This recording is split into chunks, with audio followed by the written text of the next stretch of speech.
All right, here we go. Today, I'm going to talk about the remainder of the stuff you need to know in terms of pediatric care.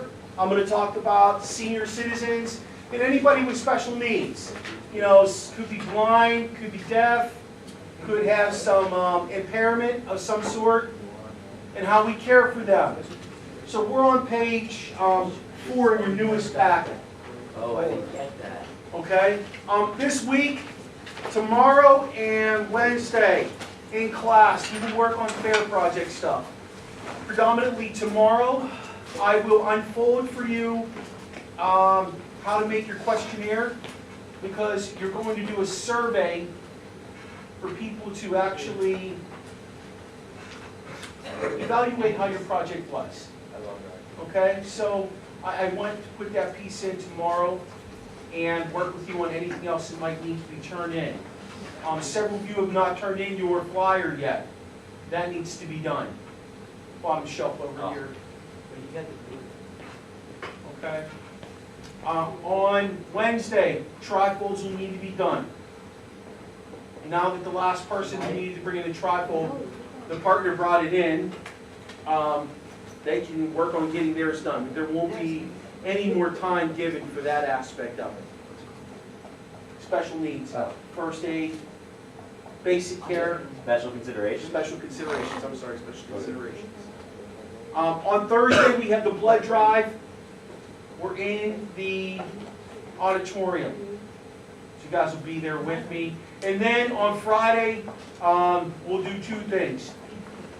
You'll get to work on your fair stuff, and I'll probably have everybody who's done Untold Stories of the ER going for you. So,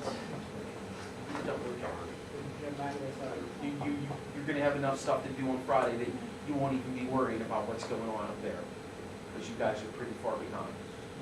Okay? Our objective today is to be able to identify special care for special needs individuals and list types of remote disasters and explain ways to assist and care for them. I decided not to give you a current event this week. So the last current event for the last two groups will be due the week we get back from winter break. And finally, your interview project is past due. So if you have not turned it in, it's well over, it was assigned well over 2 weeks ago. It was due last week, and yeah, it's past due.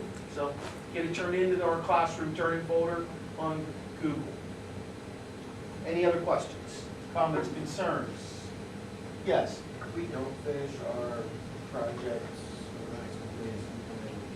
You come in lunch, yep, anytime. Yep. when are The fair is January 10th. The key is to have everything ready to go 3 days in advance, because the fair is on a Thursday. I want it ready to go in advance of that, because you'll set them up in class, and you'll kind of go through your information with everybody in class. Oh, did you check one this morning? I did. That's why. Anything else? All right. I think you guys said I left off with the Brat formula: bananas, rice, applesauce, and toast. 4 things that will help your body get back on track if you've had consistent diarrhea or vomiting. A lot of clear liquids, Gatorade, Pediatric. You want to do that slowly though. You're going to have to rehydrate the body. And then after about 24 hours of no vomiting or diarrhea, then you can start getting into a normal diet. A fever. Essentially with a fever, at 100.4, you've got yourself a fever. Sometimes if you're here at school and you have like a 99.5 or 99.3, it's a low grade, they'll let you lay down, they won't necessarily send you home. But, you know, once you start getting up around 100, yeah, they're going to want to get you out of here because something's going crazy in your body. What's the normal temperature? Pardon me? What's the normal temperature? 98.7, is that it? 98.8, something like that?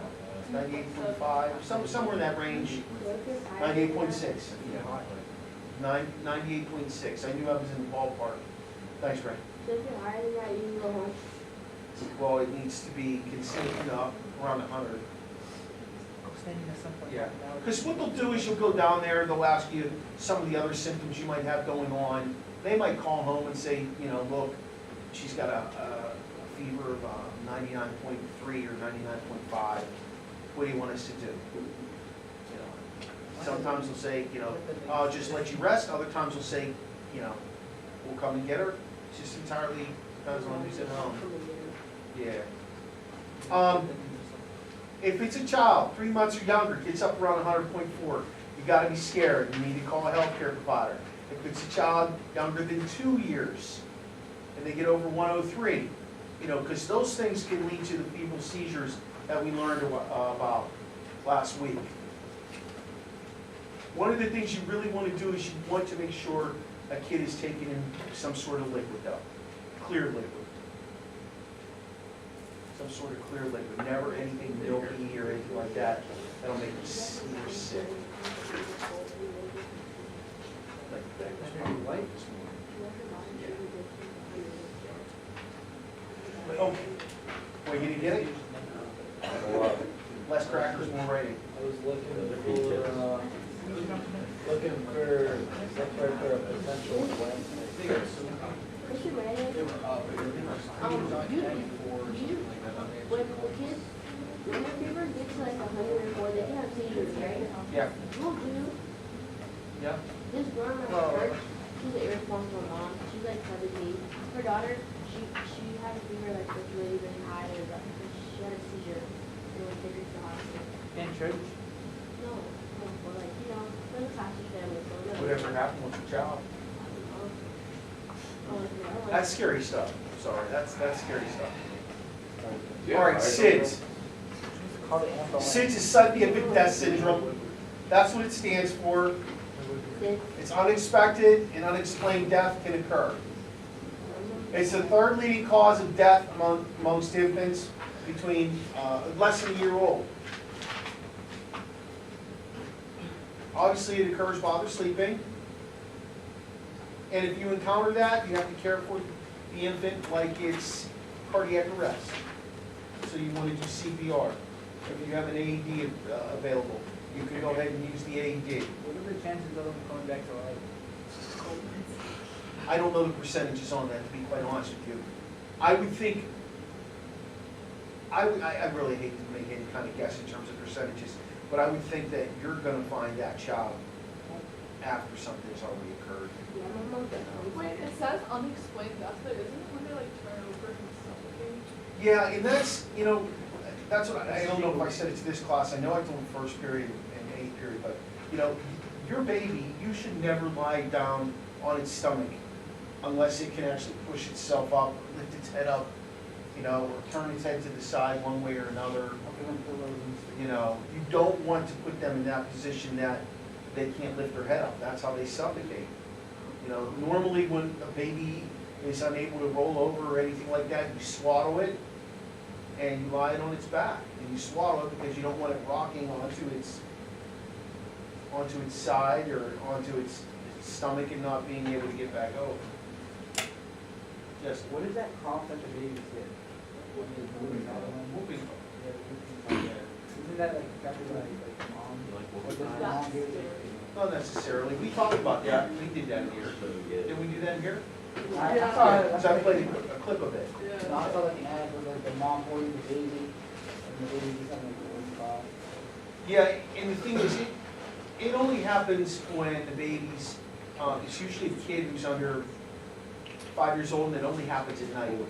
Wait, can that happen to adults? Yeah, but it's something totally different. A couple of years ago, and like everybody started getting what they call. It's painful. It's painful. I don't think All right, in caring for older adults, top 3 concerns we're going to come up with right here. Alzheimer's disease, risk for falls, lead to fractures, and a risk for a head injury. Those are the top 3 things when you're dealing with older adults. Alzheimer's, to me, is probably one of the worst things that can happen to an older person.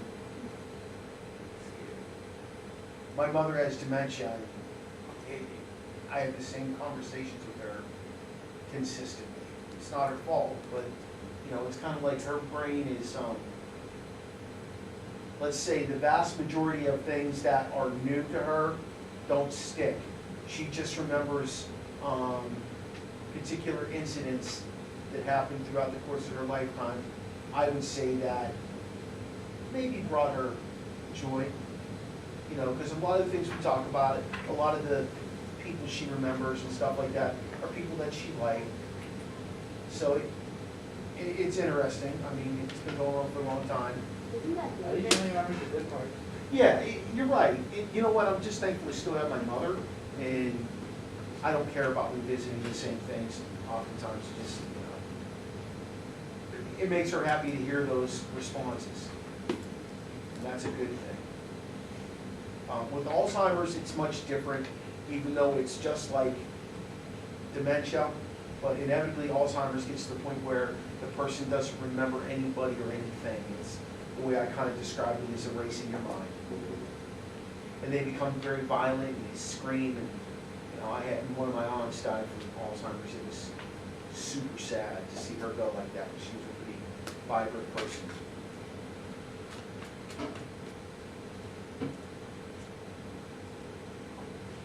Okay. People with disabilities.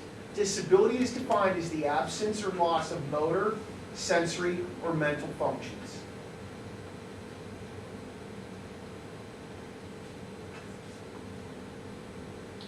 Impairment, which is part of the disability thing, but maybe not quite as bad, but impairment is damage or reduction in quality, quantity, value, or the strength of the function. So hearing impairment, speech impairment, those types of things.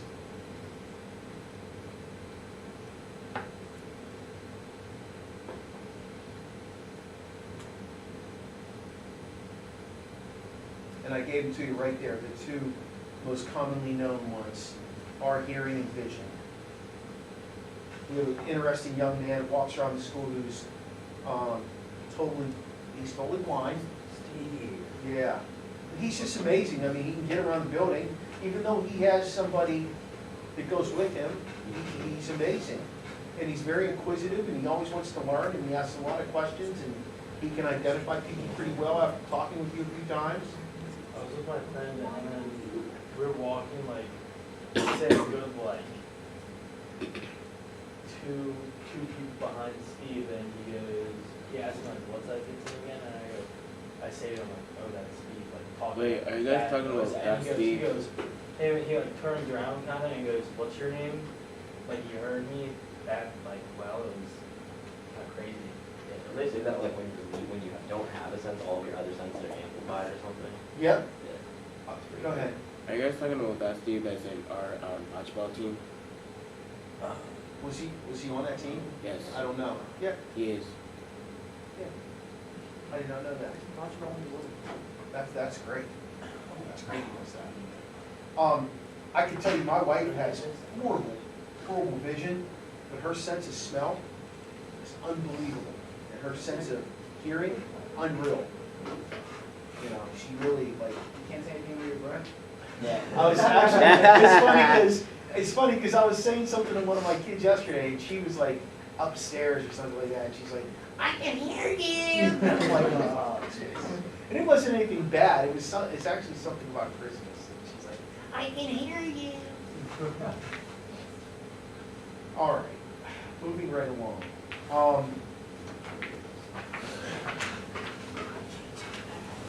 Primary goal in emergency situation, right here. Do the most good you can for the most amount of people in the quickest amount of time. Right here. Can you guys see that all right? Let me drop these blinds just a little bit for you.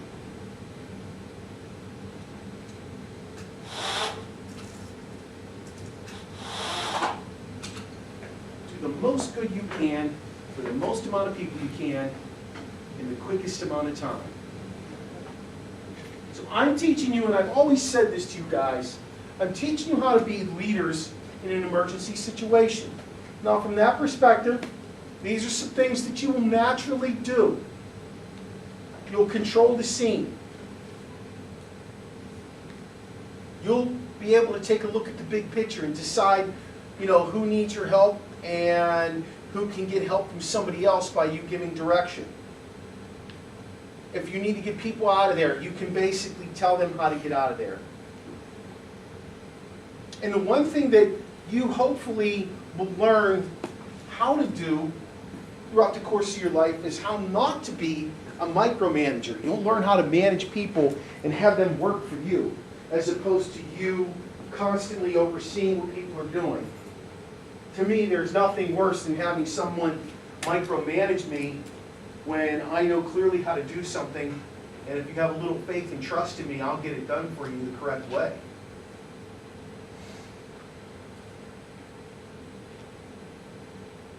Now, those people who are going to support you, they've got to be able to take on responsibility, ask questions if they don't understand, and be able to give you feedback so you can make your decisions. And this is, as much as we're talking about this from the standpoint of an emergency situation, that's just kind of like life in general. If you are a leader, those are things you can do in any situation. And to get those people to work hand in hand with you, those followers, those three things right there are things they need to be able to do so that you can give them good direction.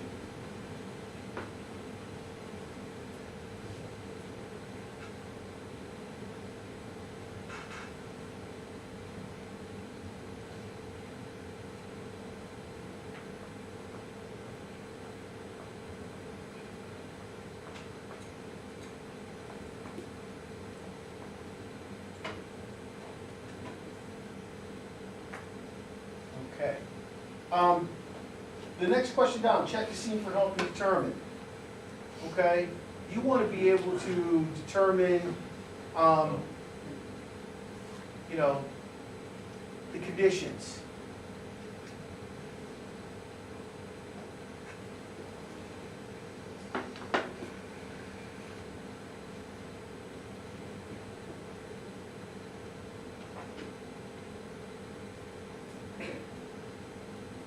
If there's danger, you have to decide what course of action to take.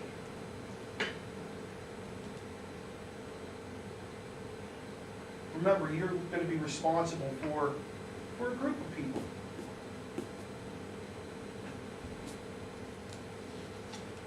You want to make it a safe scene, basically. We were talking in first period about the importance of following the rules when we do shelter and lockdown, how important that is. And some people, they look at it as a joke, but other places that they look at it as a joke and something happened, I'm sure they wish that they would have approached it a little bit differently. And that's why we have to revisit those things. That's why we practice those drills. Oftentimes, teachers who are serious about it as well, they hold you accountable during that time. In the world we live in today, we just don't know when somebody's going to go ballistic and start doing something crazy.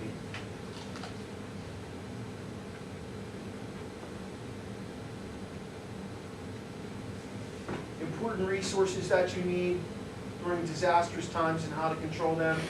People to help you. Being able to communicate.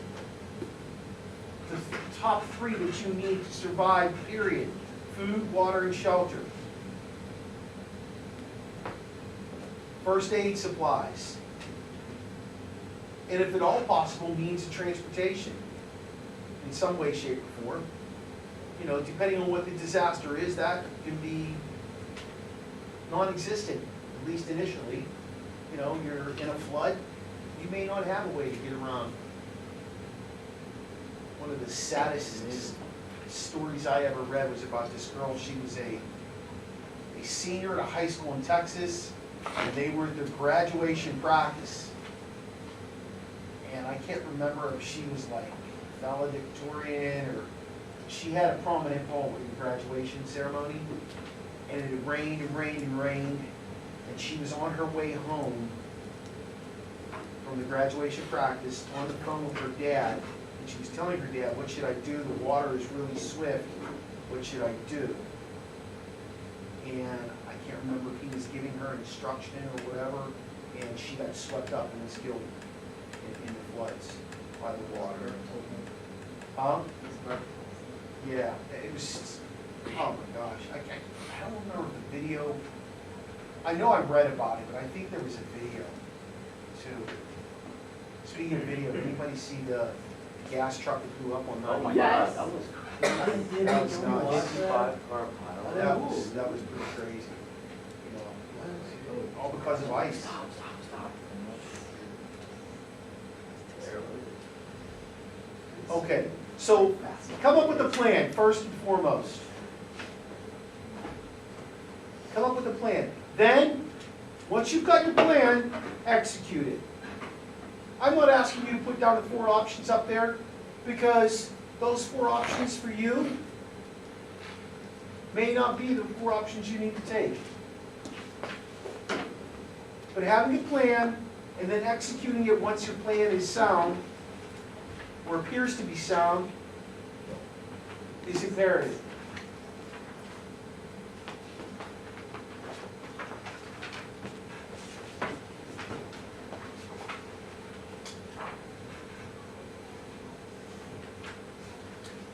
Here's something that's important to understand. If you're using a car,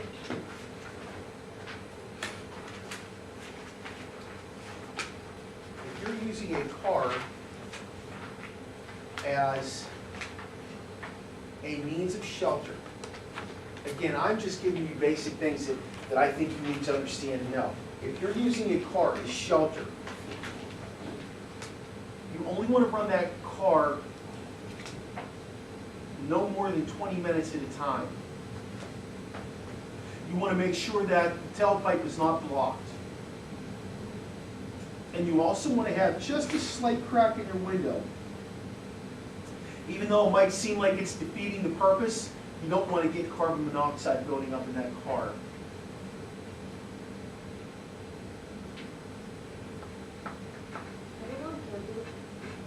Have I ever gone camping? I have. That's the worst thing. Mom and me was one day with the family, because they like doing it. It's over there by like Ocean City, if you keep like going. I know exactly what you're talking about. Yeah, and it started raining. Right by the bridge. There's a bridge right there. Yeah. It started raining. I was so sad because our tent is huge. It's huge. So it's like divided into 3 rooms. Uh-huh. So my mom and then my siblings, and then I was in the middle. And then the water started leaking through. I was all wet when I woke up. I thought Yeah, I can see how that'd be a bad experience. Yeah, my wife's idea is camping is a hotel. Or a cabin, right? We rented a cabin last year, not this year, but the year before, right before we came back to school. For a couple of days, we tried to do something like that because the fall's always so crazy. And it had none of the essentials except for like 2 outlets. That was it. Like you put your food in a cooler, and you know. I went camping that go either place close to the lake. Yeah. Yeah. Those are pretty nice places. Yeah, I went to the little, driving around the little mountain. Yep. Great Cabin is kind of a cool place. All right, 3 basic types of shelter in case you need it in an emergency situation to protect yourself. You've got natural shelter, which should be like what you see right there with that person, like a little cliff hanging over right there. You've got artificial, which would be like putting a little tent up, or a little, you know, something that can protect you, something like that. You've got snow, which can create a little caveat there for you to duck under. And then obviously you've got tents, potentially sleeping bags. I am planning on taking my son camping this summer, going like fishing and doing that stuff. I have to upgrade our tents and air mattresses. He wants to do that. That'll be fun. Where? I don't know, nowhere real far, but some, Yeah. yeah, I like Rocky Gap. Rocky Gap is a good place. It's easy, it's not too far, and it's all really well set up. Yeah, that's a good idea. I mean, It's near enough stuff that it's not really your own, but it's useful. he's gonna wanna fish, he's gonna wanna approach it. Yeah. I wanna go, if I want camping, I wanna go like a dirt bike or like Someplace back in the woods. right around. Seems fun. Okay. The last thing I want to cover is types of preparation that you need to have. 3 generalized types, okay? You've got knowledge, you've got skills, and you've got equipment. As a leader, you're going to have a collaboration of all 3 of those things. Believe it or not, you've learned a ton in my class this semester. And these 3 things, putting them together, are going to help you in almost any type of emergency situation. I mean, I'll revisit with you what I talked about on the 2nd or 3rd day. What's the least you can do in an emergency situation? The very least, call 911. Okay? So, you know that, you have a phone, and you have the skill to do it. Any questions about all this material we covered? After the break, we'll take the last test, which is just first aid stuff. I will go over all the material with you. And additionally, it is online, so